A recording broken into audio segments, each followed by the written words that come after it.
Hello, and welcome to the Mental Perk podcast, where we focus on real people, real issues, and real talk. I'm Carla Hutcherson, a licensed professional counselor. And I'm Brandy Mock, entrepreneur, author, and community leader. We are here to talk about all things mental health, whether it's daily stress, academic and work pressures, managing a diagnosis, or suicidal and self-harm behaviors. We want this to be a space of non-judgment, honest talk, and destigmatizing mental health issues. Most of all, we want to provide you the support, encouragement you need to win your everyday battles. We are so excited to have Danyelle Moye come and visit us today on the Mental Perk, and she's going to tell her own unique story. Danyelle is a LPC-A, and what this means, for those of us who don't know, I do because I'm actually an LPC supervisor, so I do, but what it means is Danyelle has finished her master's degree, she's taken her boards, she's passed her test, and now she is currently doing her required 3,000 hours under a LPC supervisor. So then once she finishes those, she'll be fully licensed and she'll be ready to go. But she's currently interviewing at some different places right now to begin her life as an LPC. So, and what I want to also say is she's soon to be Danyelle Sharp. Ooh. So we're so excited. She's getting married here in a couple of months, or about 5 months, is it? Yeah, in January. Yeah, wow. That is amazing. Well, welcome, Danyelle. And so we're going to talk today about a very, very difficult subject, and that's going to be suicide and how it affected her and her family and her life. So tell us a little bit about you. Yeah, well, first, thank you for having me on, and thank you for giving me a space to talk about this experience. Mine is very unique, I would say, and of course they all are, but I feel when you hear about, loss by suicide, you think of, they must have really, really cared and loved for that person, and they were very close, or something of that sort. And I think that mine is very different in the sense of I was not very close with my mom's husband. We had a very complicated relationship, and it's one that I have always wanted to speak about because I think that people who are going through a similar loss and who are having that experience of, well, we weren't close, but I'm still hurting, I'm in pain, but it doesn't seem like there's space for me with those hard and complicated feelings. And we just passed the 2-year anniversary on June 17th, and I finally felt ready to talk about my experience because I've gone through the hard work of healing and doing my own therapy and doing the work that I felt was needed to get on a path of making some kind of meaning out of it. And so I'm excited to hopefully reach and touch someone who is experiencing something similar. And I know this is a crucial time, right? You've hit this 2-year mark, and on top of that, we're about to enter in September, which is Suicide Awareness Month. And so it's a great time to be able to talk about this and raise awareness and really focus on the people who are out there struggling with this issue.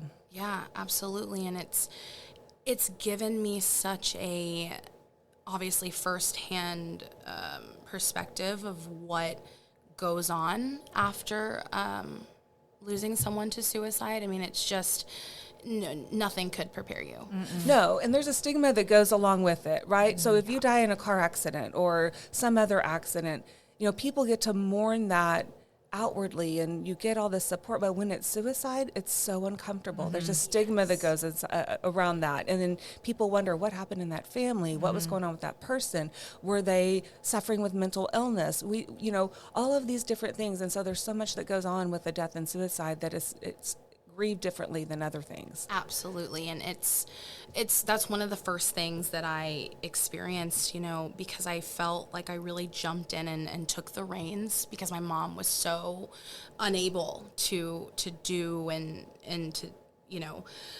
take care of herself during that time. They were separated. They were still legally married, but they were separated when he passed. But he had taken his life in the apartment that they lived in. Thankfully, my mom was not there.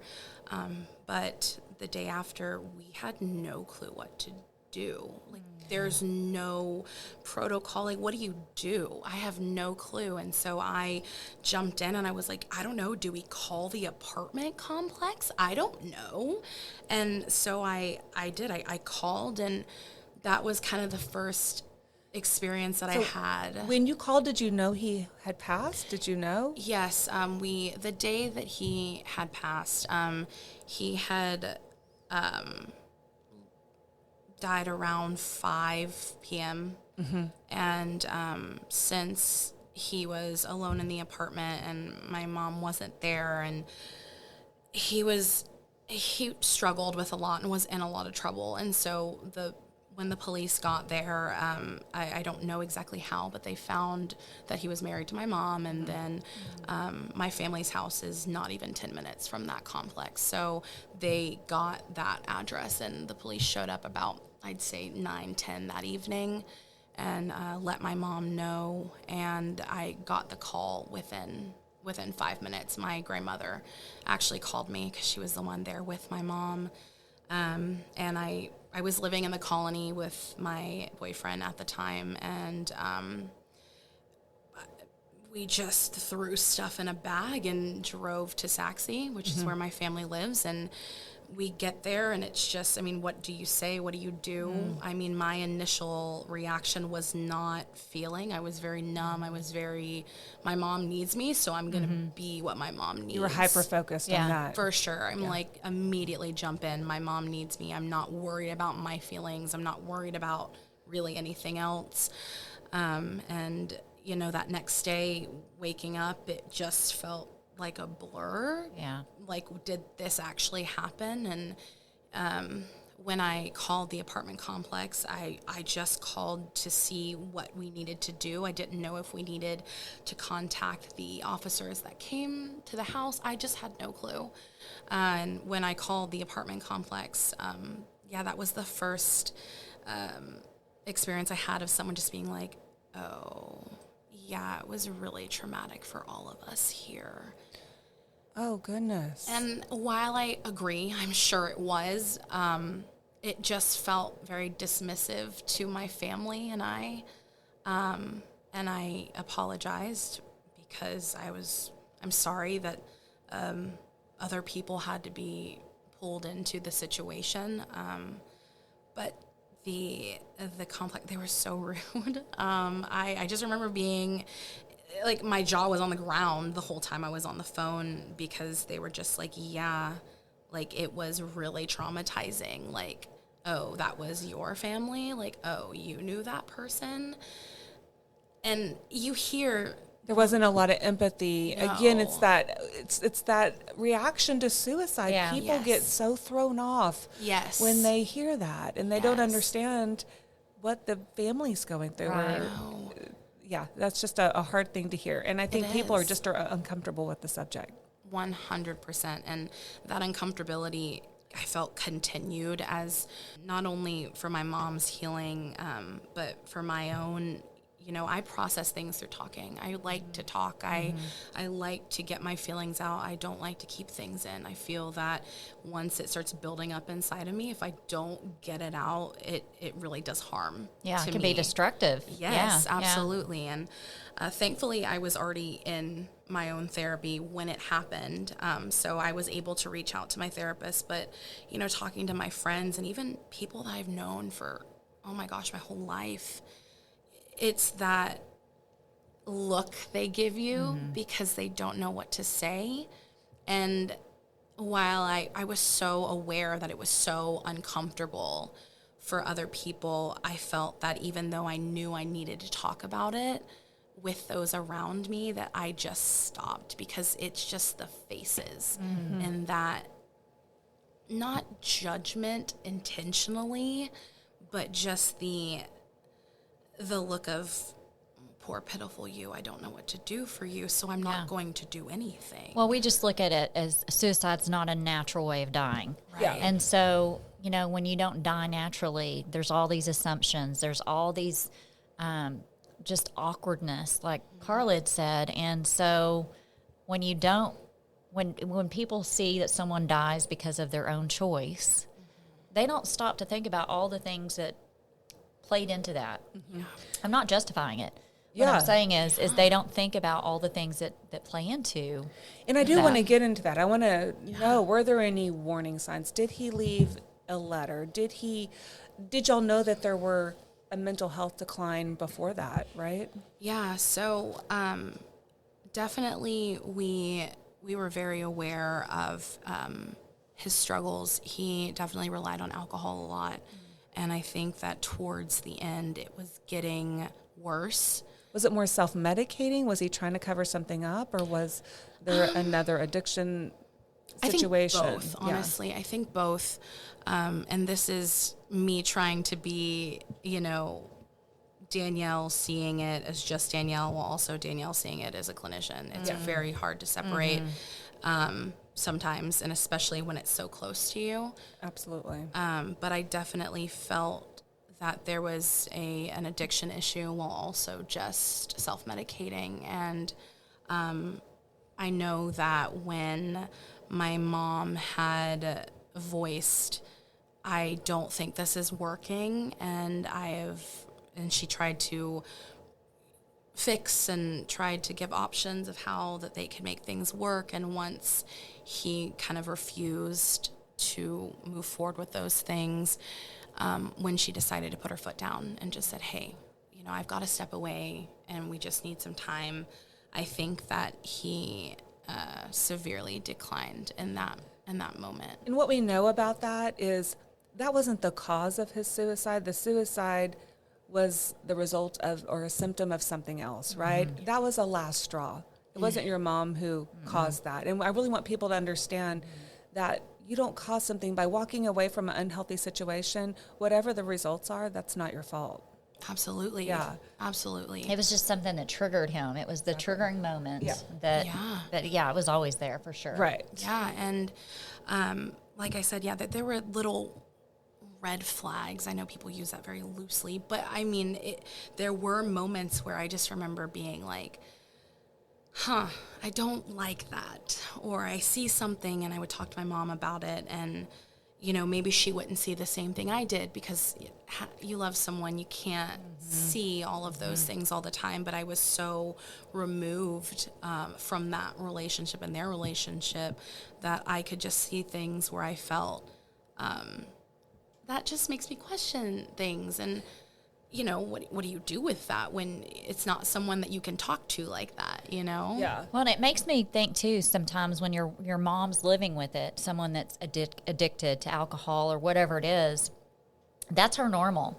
And Absolutely. So the flag signs that came off to you were probably not flags to her, because she dealt with it every day, right? Correct. Yeah. So that's what kind of made you go, okay, something's off here. Right. And it's a weird position to be in when, for my mom, well, I love this person. I want to make things work. Well, absolutely you do. And it was hard to explain or to voice, well, I'm seeing X, Y, and Z, even though I know that you're feeling X, Y, and Z.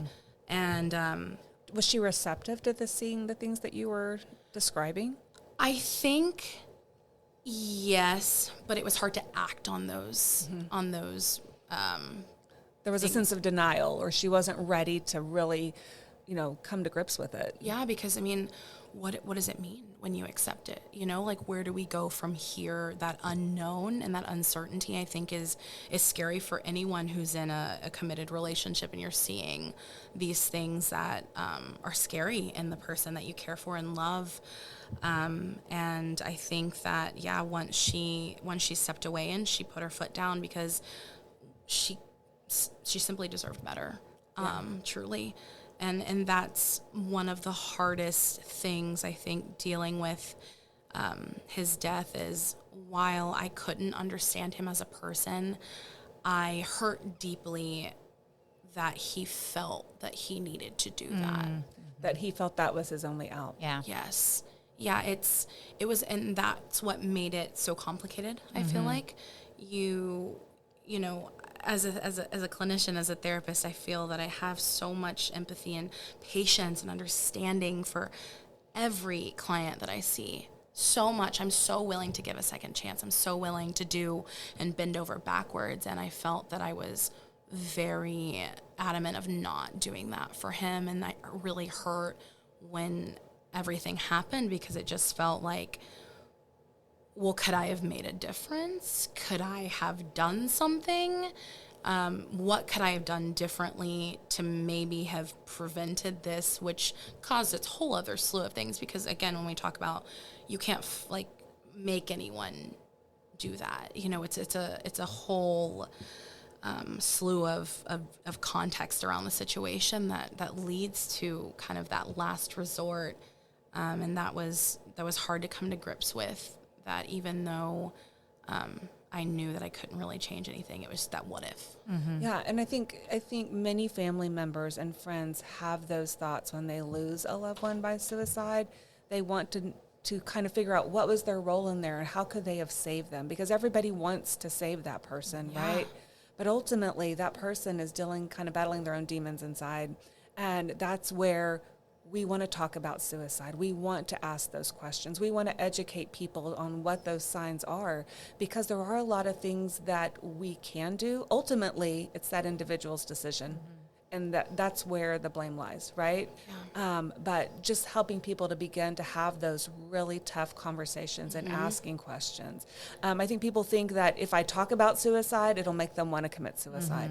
It's completely the opposite, and there's so much research that tells us that. Well, and I think I know you and I have seen just in the 10 years we've been working with students with suicide, prevention and awareness, that, a lot of times you don't really talk about what we're talking about until you experience it yourself. And it's the part of just doing the preventative part of saying, hey, when you're talking to someone and asking them how they're feeling, how are you feeling? Like, I remember one of our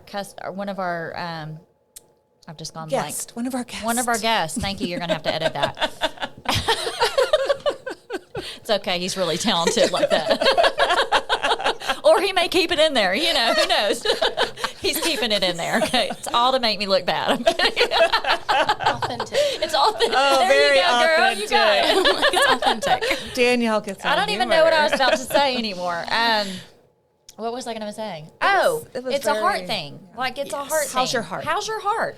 How's your heart? And I think that we're so programmed to ask the superficial questions that after you experience, unfortunately, what you've experienced is you go back and think, man, I should have asked those, how's your heart? But then it's like she said, it's like Carla said, it's not always going to get shared to you how their heart is, because of you have to be very vulnerable to say, I don't want to live anymore. Yeah. And Danielle, you're dealing with this loss and this, trauma in your family's life, but you also had a complicated relationship with them prior to that. That had to really affect you in a lot of ways. Yeah. Well, and I think, again, that goes back to kind of that feeling of, yes, I know that there are people in the world who have experienced suicide, so I'm not alone in that aspect.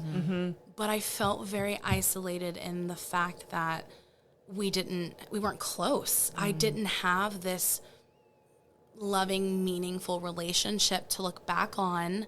I felt almost like a fraud for feeling sad.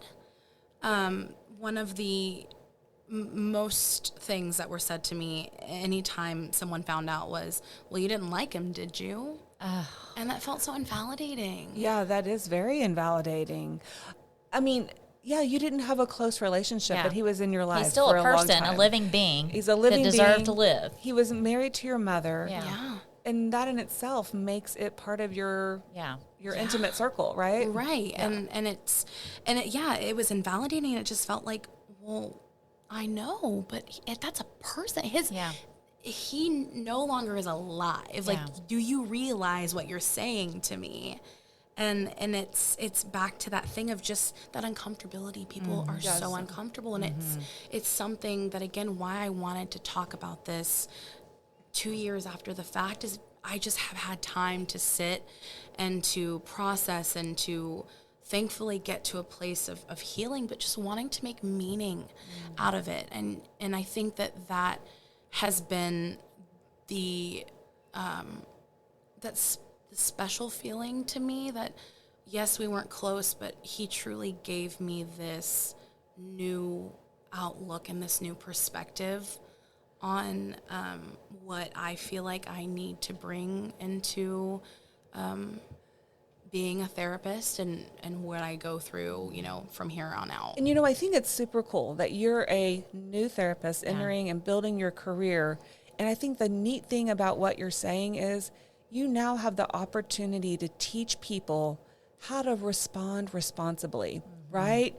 That can be such a neat part of your practice, is just helping people really understand how to respond to people in a way that is validating. Yes. Yeah. Yeah. Because I think it will save people a lot of grief. It will help them process their grief. And I think that's such a neat opportunity for you because you actually know what it feels like. Yeah, educating people on the comments they make to you. It's like, that's so I mean, cool. and I get people make comments just like, and who knows, maybe that person thought you'd feel better, going, well, you didn't like him anyway, But it's like you said, man, after going through it, the grief of it and just and then you're not just worried about you, you're worried about your mama. Yeah.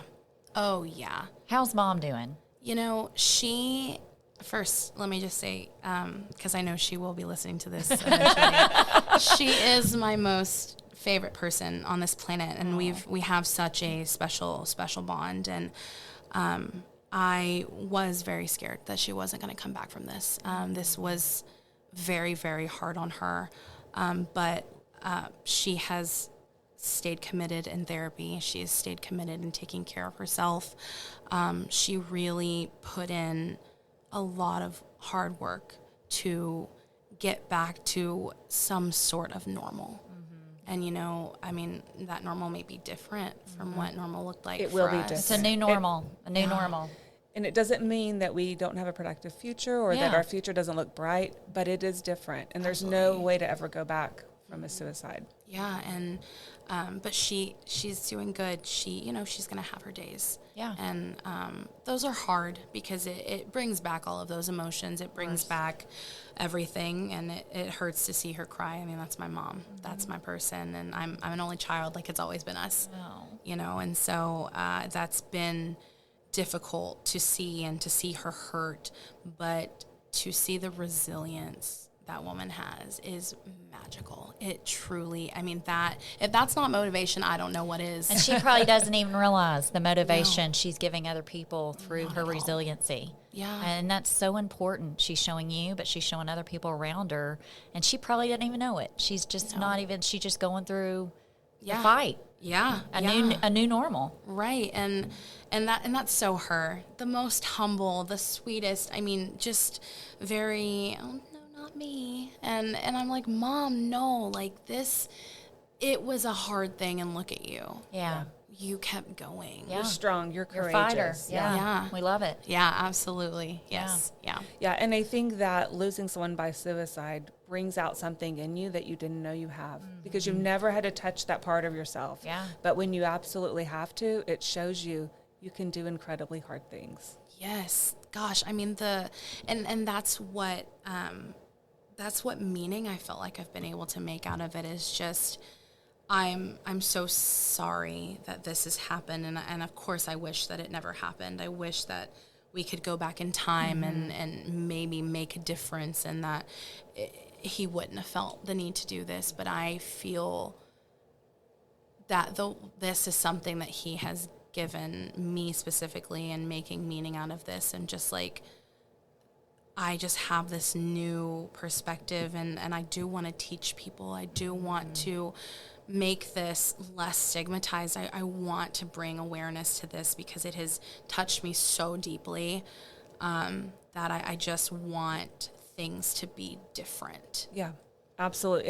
And we do too. And that's why we do what we do every day. We're trying to get people talking about mental health, suicide, and all the things that go with that, because it's affecting so many of us across this country and around the world. I mean, it's such a big, big issue, and we just want people understanding, talk about it. Yeah. These are good people.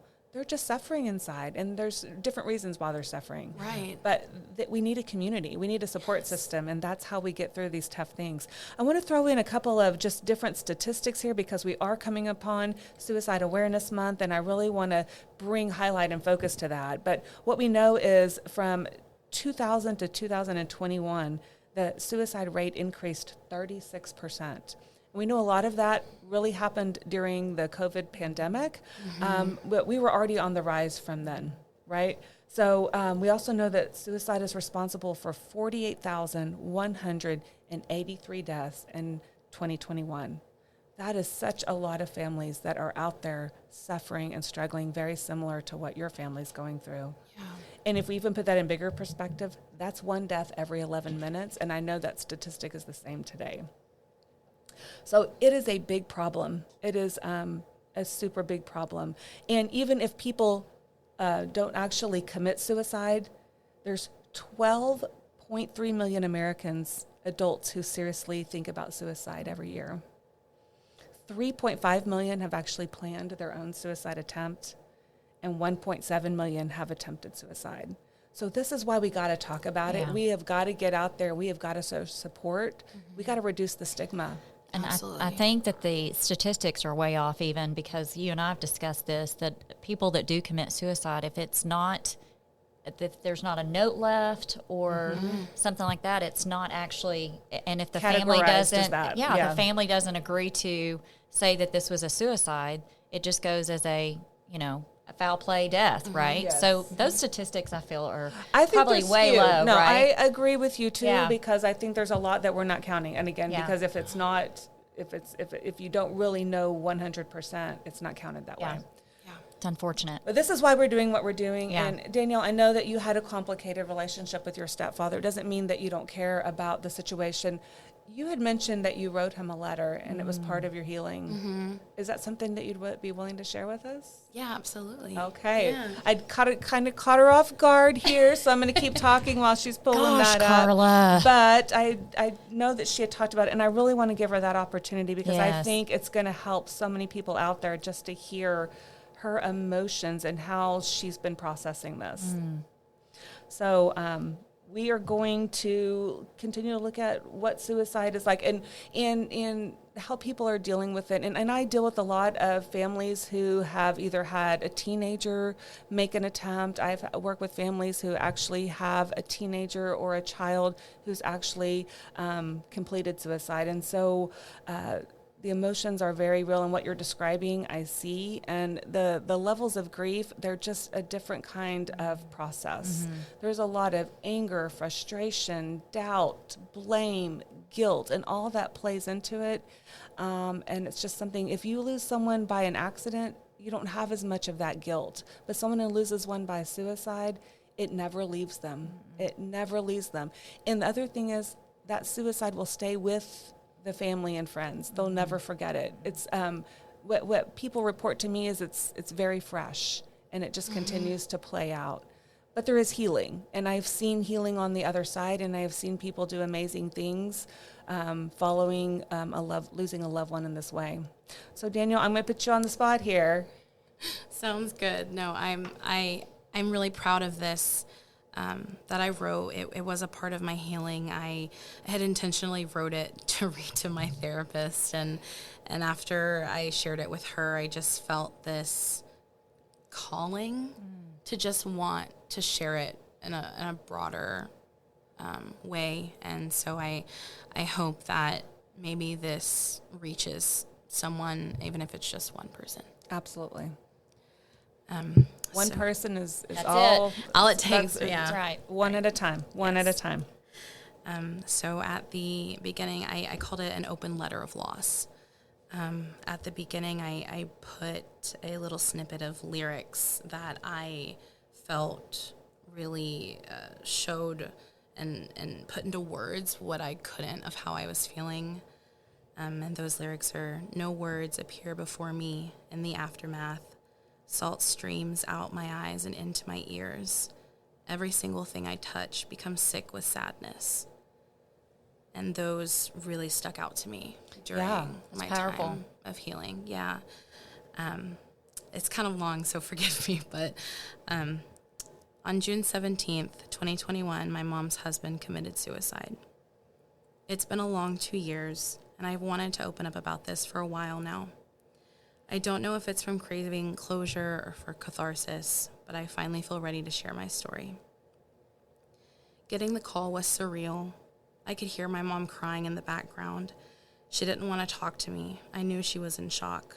I could feel my body go into protection mode. I needed to put away my feelings because my mom needed me. That first night, my priority was getting over to the house to be with my family. As the days went on, the feelings finally started to sink in. The adrenaline was gone, and all I was left with were my raw emotions and what felt like invasive vulnerability. Jim and I didn't have a good relationship because of the tumultuous relationship he had with my mom. She's my world. Anything or anyone that hurts her is irredeemable to me. Echoes of, well, you didn't really like him, did you? Were constantly being thrown at me as people began to find out what happened, as if the state of our relationship somehow made things okay. Honestly, our turbulent relationship made things harder for me. I felt so much guilt and shame for how our relationship was. I'm a therapist. I have so much empathy, patience, and understanding. It hurt me so deeply that I was unable to extend that same kind of empathy towards him. The way Jim died was really traumatizing. I had nightmares and panic attacks in the evenings when the days would come to an end. My mind was constantly filled with the replay of how he left this world. It ate me up inside. I was depressed all the time. I was constantly sleeping during the day to escape this new reality. I felt so numb and empty. It was the most isolating experience of my life. At first, everyone reached out, and then as the days went on and the grief set in and got heavier, people didn't know what to say, so they just didn't. It was so painful. I just kept thinking, well, maybe this is just too uncomfortable for everyone. But soon those feelings turned into anger. I was so upset that everyone else was just able to move on and go about their daily lives, and I was stuck in this hole. Of course, I don't wish this upon anyone. It just felt so cruel that I was in so much pain, and I felt so alone. I truly felt like I would never be able to recover from this. A little over a month and a half after Jim died, my family had to pick up his belongings from the police station. The gun he used, a notebook with scribbles from his last moments, and his cell phone. So many feelings came flooding back for me. To hold the notebook he wrote in during his final moments was sickening. My stomach was in knots reading his words and seeing his handwriting. He was in so much pain and in so much trouble. His writing was so frantic. My mind wasn't processing the words I was reading, and I could feel my knees getting weak. I continued reading to see him mention that he still loved me and my mom despite everything that happened. I felt like I was going to collapse. My heart ached. I wanted to walk away from being a therapist, and for the last 2 years, that's basically what I did. This whole situation hit way too close to home. It felt so violating. I put off taking my licensure exam because I just couldn't function in the headspace that was required of me to be an efficient clinician. I felt so much shame for working so hard to get my master's degree just to do nothing with it, or so it felt like. I struggled with allowing myself time to process Jim's death and making the decision to step away and take care of myself. I felt like I was falling behind my classmates, and I was so overwhelmed with sadness and grief, I couldn't breathe. I cursed the space and the time that I needed. I felt a darkness take over me. My mind and body held so much hurt and anger for such a very long time. I can't quite put my finger on when the fog started to lift, but I could feel it in the most beautiful ways. In the last 2 years, friendships have ended, but even stronger ones were formed. My perspective on life changed so drastically, and I was able to let go of so much pain that I had carried for so long. Over the last 2 years, I've been able to travel with my future family-in-law. I finally got to see Taylor Swift in concert with my best friend. I got engaged to my sweet Jordan, and we adopted a puppy from the shelter who makes my heart sing.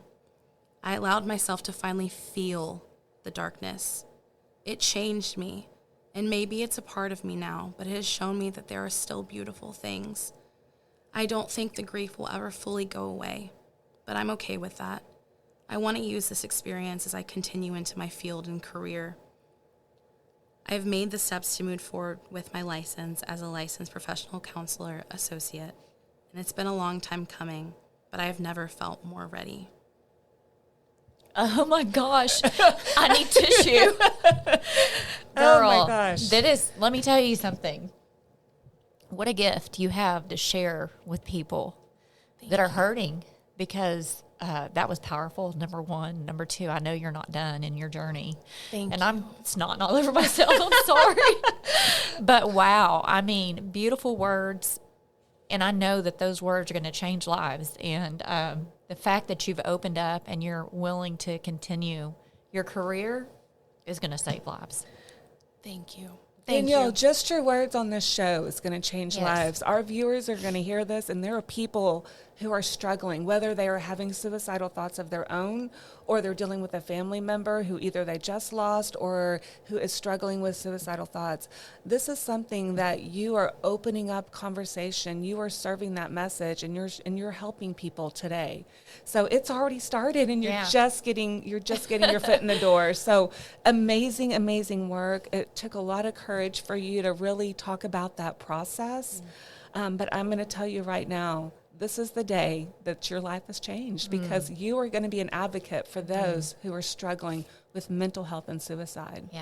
Yeah. So we are so thankful that you are here today. We are touched by your humility, and your mother would be so proud of you. Yeah. Thank you. Thank you so much. Yeah. Thank you for giving me a space to talk about this. It means the world. Truly, it does. Thank you so much, Danyelle. And we are going to have you back, because we want to hear about your journey and what you're doing next. So you're going to be invited back to the Mental Perk. Yes. Thank you so much. I can't wait. All right. Thanks, Danyelle. If you or anyone you know is struggling with mental health issues, please reach out to talk to someone you trust. Get connected to a mental health professional who can help you find ways to cope and ultimately feel better. If you are having suicidal or self-harm thoughts or thoughts of hurting another person, please go to the nearest ER, call 911, or contact the National Suicide Hotline at 988. Thank you for tuning in to Mental Perk. We hope our talk today highlighted real people working through real issues based on mental health. Our goal at Mental Perk is to make sure every one of you knows you're worthy. We're in this together.